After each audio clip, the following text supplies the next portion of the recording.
চলমান যুদ্ধ বন্ধে বিশ্ব নেতাদের প্রতি আহ্বান জানালেন প্রধানমন্ত্রী শেখ হাসিনা। আলোচনার মাধ্যমে সমস্যার সমাধানের প্রস্তাব। আবারও 3 দিনের হিট অ্যালার্ট জারি। চাঁপাইনবাবগঞ্জে হিট স্ট্রোকে পুলিশ কর্মকর্তার মৃত্যু। 28 এপ্রিল থেকে খুলছে শিক্ষা প্রতিষ্ঠান। বিক্ষোভে উত্তাল চুয়েট, অনির্দিষ্টকালের জন্য বন্ধ ঘোষণা। শিক্ষার্থীদের হল ছাড়ার নির্দেশ। এবং উপজেলায় সুষ্ঠু ভোটের মাধ্যমে কমিশন প্রমাণ করতে চায় দেশে গণতন্ত্র আছে, বললেন সিইসি। সহিংসতা রোধে সবার সহযোগিতা কামনা।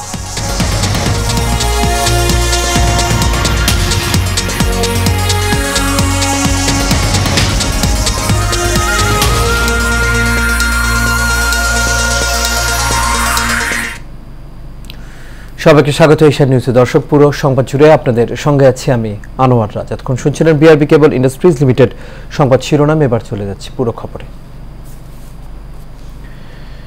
চলমান রাশিয়া, ইউক্রেন, ইসরায়েল, ইরান, ফিলিস্তিনের যুদ্ধ বন্ধ করতে বিশ্ব নেতাদের প্রতি আহ্বান জানিয়ে প্রধানমন্ত্রী শেখ হাসিনা বলেছেন, যুদ্ধ কখনোই কোনো সমাধান দিতে পারে না, এটা অবশ্যই বন্ধ হওয়া উচিত।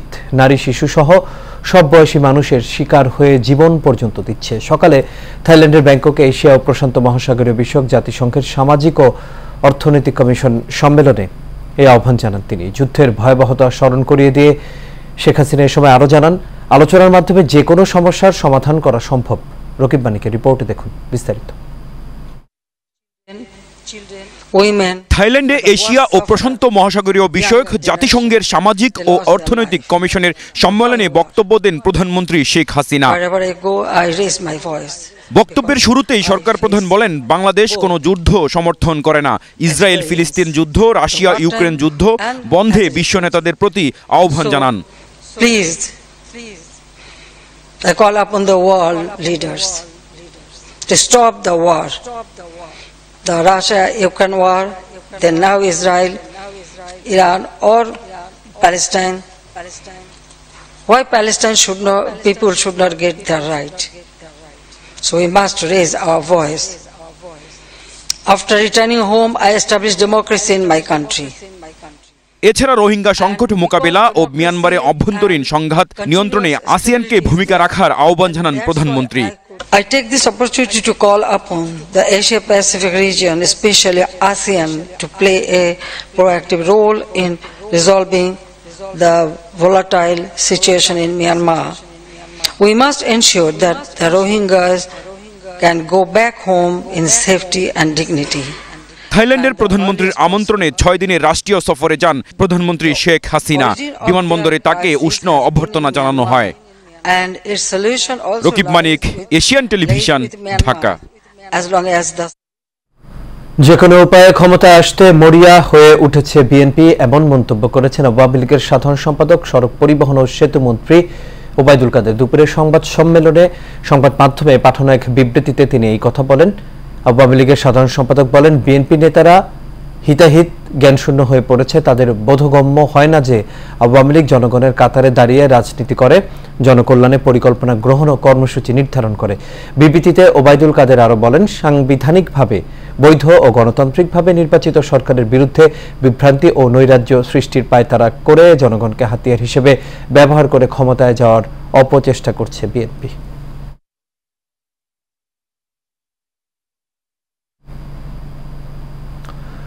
সারা দেশে আবার তাপপ্রবাহের সতর্কবার্তা বা হিট অ্যালার্ট জারি করেছে বাংলাদেশ আবহাওয়া অধিদপ্তর। বৃহস্পতিবার সকালে এই সতর্কবার্তা জারি করা হয়েছে। এটি আগামী 3 দিন অব্যাহত থাকতে পারে বলে জানিয়েছে আবহাওয়া অফিস। আবহাওয়া অফিস জানায় যে আগামী 3 দিন তাপপ্রবাহ এমনটাই থাকতে পারে, তারপরও তাপপ্রবাহ কমবে এমন কথাও বলা যাচ্ছে না।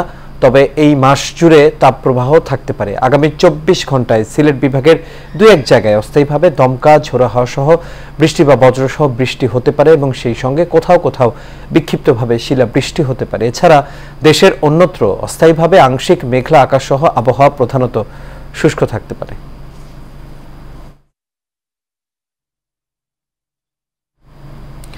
চাঁপাইনবাবগঞ্জের শিবগঞ্জ উপজেলার সোনা মসজিদ স্থলবন্দরে হিট স্ট্রোকে রুহুল আমিন নামে এক সরকারি কর্মকর্তার মৃত্যু হয়েছে। দুপুরে দায়িত্ব পালনরত অবস্থায় মারা যান তিনি।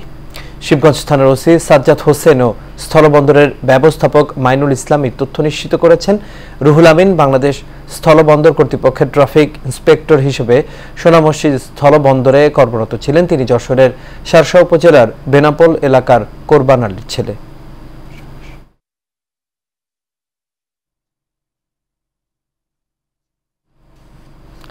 তীব্র তাপপ্রবাহের কারণে বন্ধ শিক্ষা প্রতিষ্ঠান আগামী 28 এপ্রিল থেকে খুলছে। আজ মাউশির এক প্রজ্ঞাপনে এই তথ্য জানানো হয়। এতে বলা হয়, আগামী 28 এপ্রিল থেকে শিক্ষা প্রতিষ্ঠান খুলবে।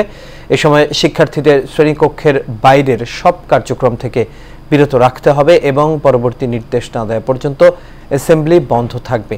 পরবর্তী নির্দেশনা না দেওয়া পর্যন্ত আগামী শনিবারেও শ্রেণী কার্যক্রম চালু থাকবে। এর আগে গত 20 এপ্রিল চলমান তাপপ্রবাহে শিশু শিক্ষার্থীদের স্বাস্থ্য ও সুরক্ষা বিবেচনায় শিক্ষা প্রতিষ্ঠান বন্ধ ঘোষণা করা হয়।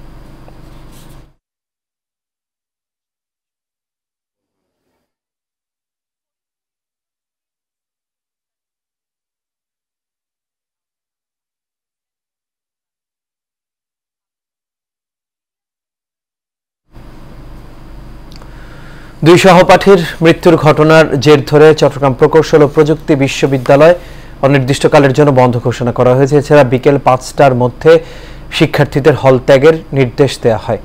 আজ একাডেমিক কাউন্সিলের সভায় এই সিদ্ধান্ত নেওয়া হয়। এর আগে দুপুরে চুয়েটের 12টি বিভাগে তালা ঝুলিয়ে দেয় শিক্ষার্থীরা। এছাড়াও উপাচার্যকে অবরুদ্ধ করে রাখেন তারা। এর আগে বেলা 11টার দিকে কেন্দ্রীয় শহীদ মিনার প্রাঙ্গণে জড়ো হন কয়েকশো শিক্ষার্থী।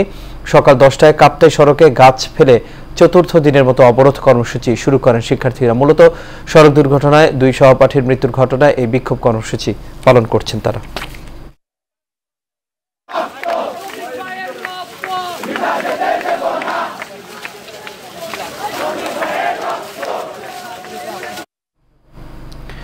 উপজেলায় সুষ্ঠু ভোটের মাধ্যমে কমিশন প্রমাণ করতে চায় দেশে গণতন্ত্র আছে বলে মন্তব্য করেছেন প্রধান নির্বাচন কমিশনার কাজী হাবিবুল আউয়াল। নির্বাচন কমিশন সচিবালয়ে উপজেলা পরিষদ নির্বাচন উপলক্ষে আয়োজিত এক সভায় এই নির্দেশনা দেন। তিনি জানান যে ভোটাররা যাতে নির্বিঘ্নে ভোট দিতে পারে তা নিশ্চিত করা হবে। এই চিত্র রিপোর্টে দেখুন বিস্তারিত।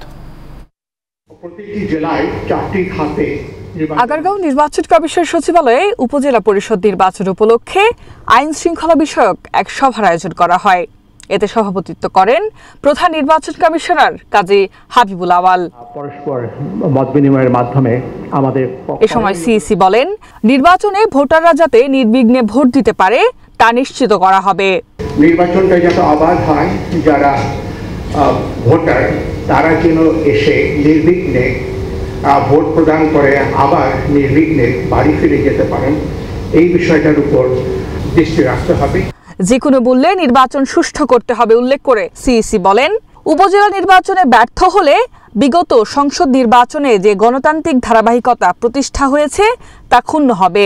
গণতন্ত্রের যে অগ্রযাত্রা, যেটা দৃষ্টান্ত আপনারা প্রতিষ্ঠিত করেছেন বিগত 7ই মার্চের সাধারণ নির্বাচনে, সেটাও ক্ষুণ্ণ হয়ে যেতে পারে। আমরা যেন এই জিনিসটাকে প্রতিষ্ঠিত করতে পারি যে বাংলাদেশে গণতন্ত্র আছে, আমাদের নির্বাচনের মতোই হয়ে থাকে, ভোটাররা ভোটাধিকার প্রয়োগ করতে পারেন। প্রথম ধাপের উপজেলা নির্বাচনে বৈধ প্রার্থী 1786 জন।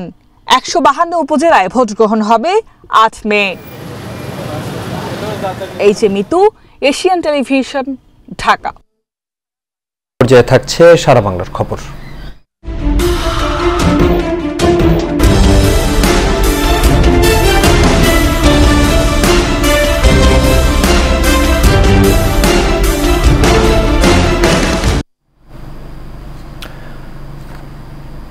দর্শক, ষষ্ঠ উপজেলা পরিষদ নির্বাচনের প্রথম ধাপে রাজশাহীর 2টি উপজেলায় নির্বাচন অনুষ্ঠিত হতে যাচ্ছে আগামী 8 মে। নির্বাচনকে সামনে রেখে প্রচারণায় ব্যস্ত সময় পার করছেন প্রার্থীরা। প্রচারণার খবর নিয়ে এই মুহূর্তে রাজশাহীর গোদাগাড়ী উপজেলা থেকে সরাসরি যুক্ত হয়েছেন সহকর্মী বারিউল আলম শান্ত। আশা করি আপনি আমাকে শুনতে পাচ্ছেন। শান্ত, অনেক গরম পড়েছে, এই গরমের মধ্যে নির্বাচনকে ঘিরে প্রচারণা কেমন দেখছেন? আগামী 8 মে সারা দেশের ন্যায় রাজশাহীর গোদাগাড়ি এবং তানোরে কিন্তু উপজেলা পরিষদ নির্বাচন অনুষ্ঠিত হতে যাচ্ছে। সেই উপলক্ষেই কিন্তু রাজশাহীতে তীব্র গরমকে উপেক্ষা করে যারা প্রার্থী রয়েছেন তারা কিন্তু প্রচারণা চালাচ্ছেন। আমরা এই মুহূর্তে আছি রাজশাহীর গোদাগাড়ি উপজেলায়। এখানে একটি প্রার্থীর পক্ষে কিন্তু বিশাল জনসভা হচ্ছে এবং আমরা একটু কথা বলতে চাইবো। এখানে রয়েছেন একজন প্রার্থী রয়েছেন যে বেলালউদ্দিন সোহেল। আমি একটু তার সাথে জানতে চাইবো যে আপনি নির্বাচনে অংশগ্রহণ করছেন, আপনার নির্বাচনী প্রতিশ্রুতি গুলো কি কি এবং ভোটারদের দ্বারা দ্বারা যাচ্ছেন তারাতে কেমন সাড়া পাচ্ছেন? বিসমিল্লাহির রহমানির রহিম। আসসালামু আলাইকুম। প্রিয় দেশবাসী, সবাইকে ধন্যবাদ জানাই প্রথমে এশিয়ান টেলিভিশনকে। আমি দেওপাড়া ইউনিয়ন পরিষদের চেয়ারম্যান ছিলাম 2 বছর 4 মাস এবং গত বছর রাজশাহী জেলা শ্রেষ্ঠ চেয়ারম্যান নির্বাচিত হয়েছি 2023 সালের রাজশাহী জেলার মধ্যে। আমি একটি প্রতিশ্রুতি দিচ্ছি, স্বচ্ছতার সহিত সরকারি বরাদ্দ এবং এলাকার যে উন্নয়নমূলক কাজ, সামাজিক কাজ ইনশাল্লাহ শতভাগ করে দেব। এটা আমি ভোটারের দ্বারা দ্বারা বলছি এবং ভোটাররা খুবই খুশি। আজকে তার প্রমাণ জনসভায় দেখেন আপনারা, একটি মাত্র ওয়ার্ডে এত জনগণ হয়েছে। এই জনসভায় সবাই ভোট দিতে আসবে এবং ভোট দিবে আমাকে, ইনশাল্লাহ আমি জয়ের ব্যাপারে শতভাগ আশাবাদ। নির্বাচনের পরিস্থিতি এখন খুব ভালো আছে, আমি সমর্থন খুবই ভালো পাচ্ছি। আপনারা নিজেরাই তো দেখতে পাচ্ছেন কি একটা অনুষ্ঠানে আমাদের 12টা ইউনিট আছে, একটি ইউনিটের অনুষ্ঠানে এই অবস্থা।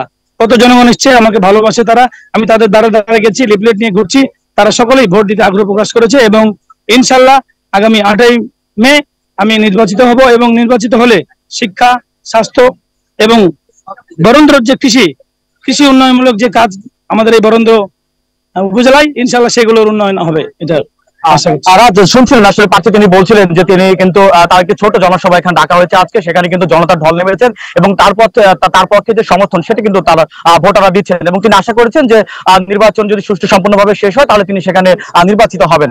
এই ছিল আমার কাছে এখনো পর্যন্ত রাজশাহী থেকে নির্বাচনী প্রচারণা ভবনের সর্বশেষ খবর।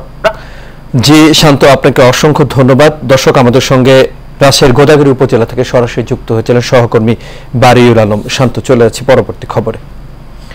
নাটোরের বড়াইগ্রাম উপজেলায় রাস্তা পারাপারের সময় ট্রাক চাপায় মোহাম্মদ মোজাহার আলী ওরফে মজাম নামে এক ভ্যান চালক নিহত হয়েছেন। এতে আহত হয়েছেন মিজানুর রহমান নামে আরো একজন। সকালে উপজেলার বনপাড়া হাটিকুমরুল মহাসড়কের আগ্রান বাজার এলাকায় এই দুর্ঘটনা ঘটে।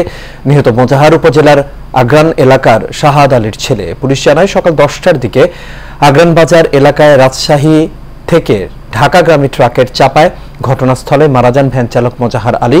এ সময় গুরুতর আহত হন ভ্যান যাত্রী মিজানুর রহমান।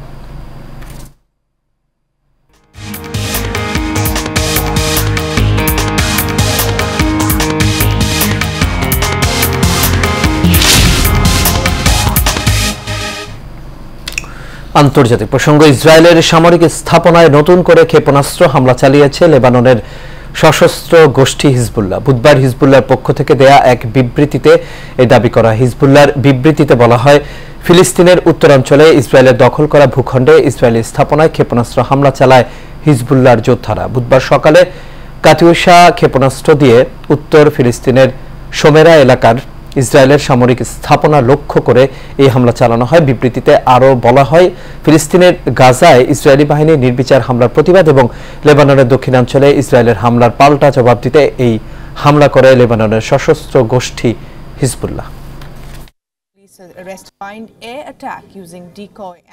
রাজধানীর উত্তরাস্থ Ahsania mission cancer and general হাসপাতালের 10ম প্রতিষ্ঠাবার্ষিকী উদযাপন উপলক্ষে দিনব্যাপী সকল স্তরের অতিথিদের শুভেচ্ছা বিনিময় ও আনন্দমুখর পরিবেশে বিভিন্ন কর্মসূচি পালিত হয়েছে। অনুষ্ঠানে প্রধান অতিথি হিসেবে উপস্থিত ছিলেন ঢাকা 18 আসনের সংসদ সদস্য মোহাম্মদ খসরু চৌধুরী। বিশেষ অতিথি হিসেবে ছিলেন ঢাকা মেট্রোপলিটন পুলিশের গোয়েন্দা শাখার প্রধান হারুনুর রশিদ, সমাজ কল্যাণ মন্ত্রণালয়ের ডিজি ও আহসানিয়া মিশনের সহসভাপতি অধ্যাপক কাজী শরীফুল আলম সহ অন্যান্য কর্মকর্তাগণ।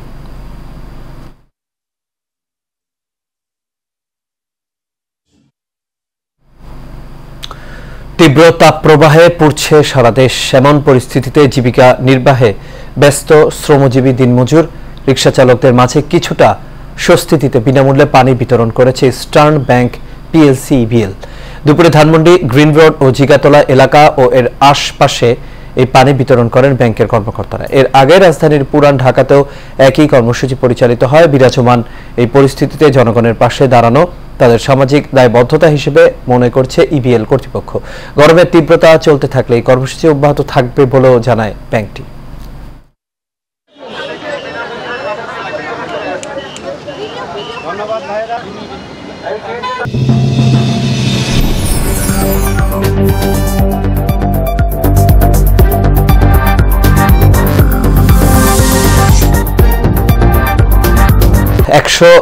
তম চট্টগ্রাম বন্দর দিবস উদযাপন উপলক্ষে বন্দরের শহীদ ফজলুর রহমান মুন্সি অডিটোরিয়ামে এক সংবাদ সম্মেলন অনুষ্ঠিত হয়েছে। দুপুরে চট্টগ্রাম বন্দরের chairman Real admiral Mohammad Sohail উপস্থিত প্রিন্ট মিডিয়া, ইলেকট্রনিক মিডিয়া ও অনলাইন মিডিয়ার সাংবাদিকদের সাথে মতবিনিময় করেন। এ সময় সাফল্যের পথ পরিক্রমায় চট্টগ্রাম বন্দর এখন আগের চেয়ে অনেক বেশি সক্ষমতা অর্জন করেছে বলে মন্তব্য করেন তিনি।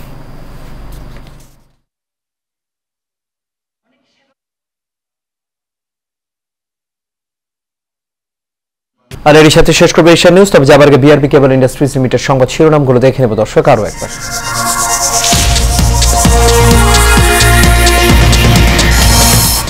চলমান যুদ্ধ বন্ধে বিশ্ব নেতাদের প্রতি আহ্বান জানালেন প্রধানমন্ত্রী শেখ হাসিনা। আলোচনার মাধ্যমে সমস্যার সমাধানের প্রস্তাব। আবারও 3 দিনের হিট অ্যালার্ট জারি। চাঁপাইনবাবগঞ্জে হিট স্ট্রোকে পুলিশ কর্মকর্তার মৃত্যু। 28 এপ্রিল থেকে খুলছে শিক্ষা প্রতিষ্ঠান। বিক্ষোভে উত্তাল চুয়েট, অনির্দিষ্টকালের জন্য বন্ধ ঘোষণা। শিক্ষার্থীদের হল ছাড়ার নির্দেশ।